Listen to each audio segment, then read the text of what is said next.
Assalamualaikum warahmatullahi wabarakatuh.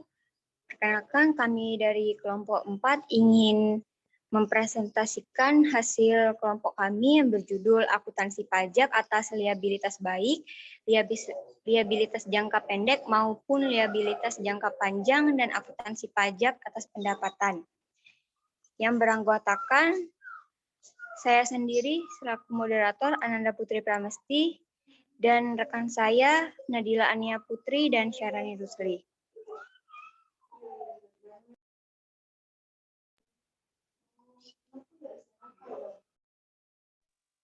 Next.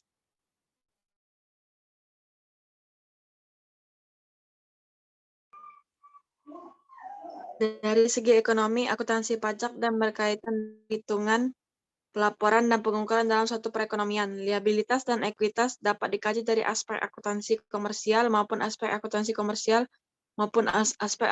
pajak. Liabilitas merupakan kewajiban kepada pihak lain yang timbul dari kegiatan utama perusahaan. Secara umum, kewajiban disajikan dalam laporan perubahan posisi keuangan dan untung diklasifikasikan sebagai liabilitas jangka pendek dan jangka panjang.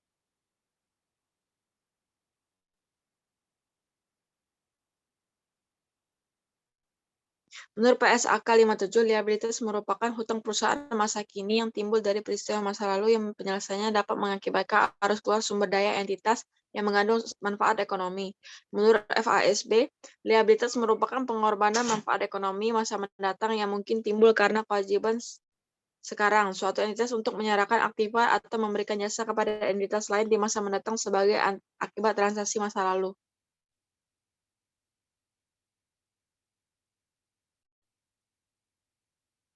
Liabilitas jangka pendek adalah liabilitas yang diharapkan akan dilunasi dalam waktu 1 tahun atau 1 siklus operasi normal perusahaan dengan memperhatikan mana yang lebih lama. Suatu liabilitas diklasifikasikan sebagai liabilitas jangka pendek dengan persyaratan entitas mengharapkan akan menyesuaikan liabilitas tersebut dalam siklus operasi normalnya. Entitas memiliki liabilitas tersebut untuk tujuan diperdagangkan.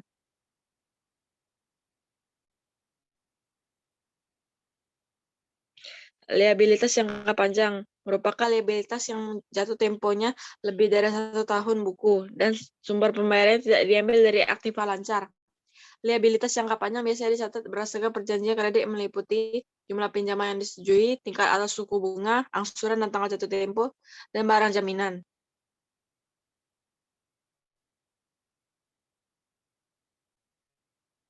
Selanjutnya akan dibacakan oleh Ananda Putri.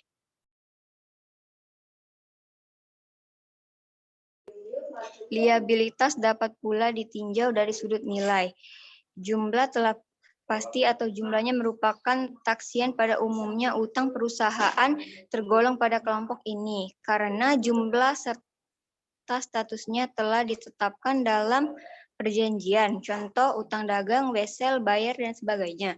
Status liabilitas lebih pasti, tetap kepastian yang menimbulkan liabilitas sangat bergantungan pada peristiwa masa mendatang.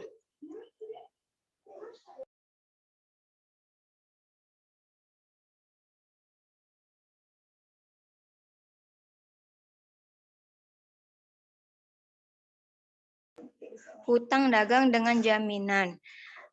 Apabila penghasilan dan biaya dipertemukan, maka utang dicatat dalam periode penjualan dan selanjutnya apabila terjadi perbaikan atau pengembalian, utang tersebut akan dikurangi.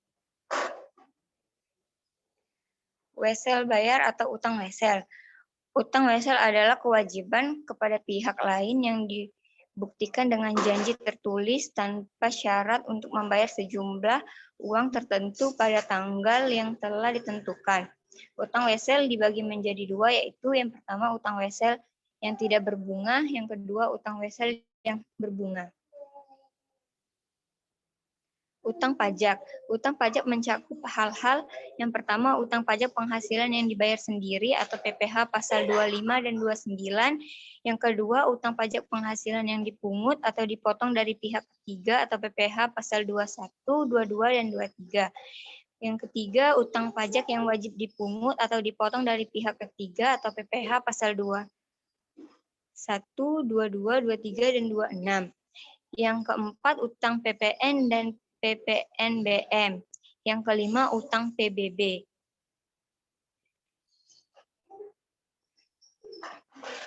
Utang dividen. Utang dividen terjadi apabila perusahaan melakukan pembagian laba atas pembayaran. Dividen mengandung konsekuensi bagi pihak pemberi hasil untuk memotong pajak penghasilan pasal 23. Selanjutnya akan dibacakan oleh Nadia.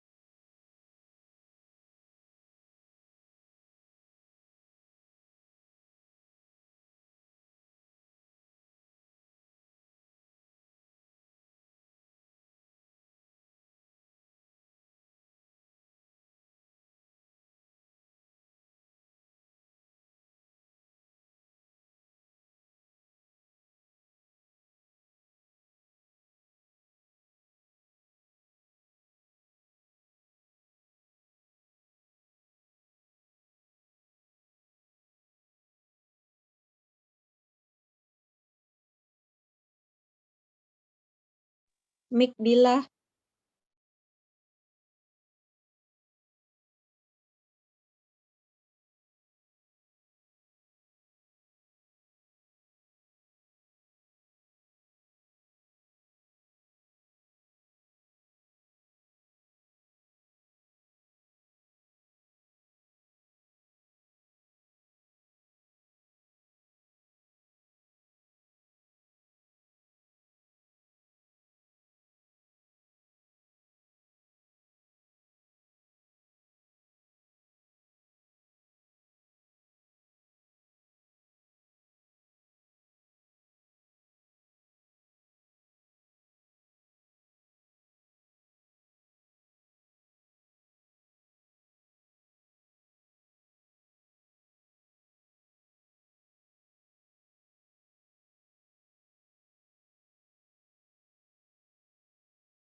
Definisi pendapatan atau SAB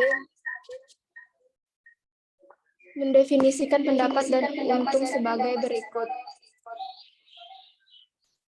Pendapatan adalah arus masuk atau perangkat tambahan aset lain dari suatu entitas atau penyelesaian kewajiban itu, atau kombinasi keduanya, dari pengiriman atau produksi barang, jasa render, atau kegiatan lain yang merupakan yang sedang berlangsung entitas besar atau pusat operasi. Next. Klasifikasi pajak dalam akuntansi perpajakan. Klasifikasi ini terbagi menjadi dua jenis, yaitu pajak langsung dan pajak tidak langsung. Berikut penjelasannya. Pajak langsung adalah pajak yang dikenakan berdasarkan jumlah penghasilan dan kekayaan yang dimiliki. Untuk besarnya, pajak sudah diatur dalam Undang-Undang Perpajakan. Pembayaran pajak langsung ini harus dibayarkan oleh wajib pajak secara langsung. Tidak boleh diwakilkan atau dibebankan kepada orang lain. Pajak tidak langsung adalah pajak yang dibayarkan ketika terjadi sebuah transaksi keuangan. Bedanya, pajak yang tidak langsung ini bisa dibebankan atau dipindahkan kepada orang lain. Contohnya, ketika Anda membeli sepatu produk di mall, biasanya harga sudah termasuk dengan pajaknya. Dari beberapa definisi di atas dapat didaftar karakteristik yang membentuk pengertian pendapatan dan utang. Yang membentuk pengertian pendapatan utang adalah 1. Aliran masuk atau kenaikan aset, 2. Kegiatan yang merepresentasi operasi utama atau sentral yang menerus, 3. Pelunasan, penurunan atau pengurangan kewajiban, 4. Entitas, 5. Produk perusahaan.